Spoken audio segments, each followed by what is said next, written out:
Hi guys, welcome to this new video tutorial.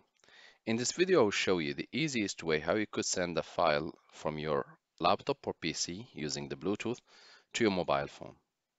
To begin, take your mobile phone in your hand and make sure to turn on or enable the Bluetooth. Next step, go to your laptop or PC and type in the search tab Bluetooth. Click on Bluetooth and other devices settings. Click on the Bluetooth button to turn it on. Here the stage changes from off to on, and click on Add Bluetooth or other device.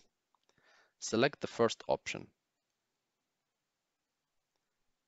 Once you see your mobile phone's name, click on it and accept the invite of pairing in your mobile phone.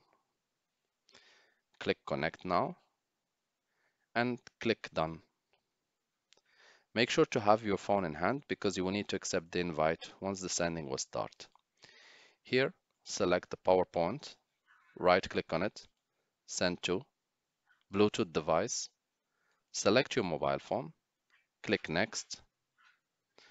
This error might happen sometimes, so you want to retry the sending. Once the sending is done, you should be able to see file successfully transferred.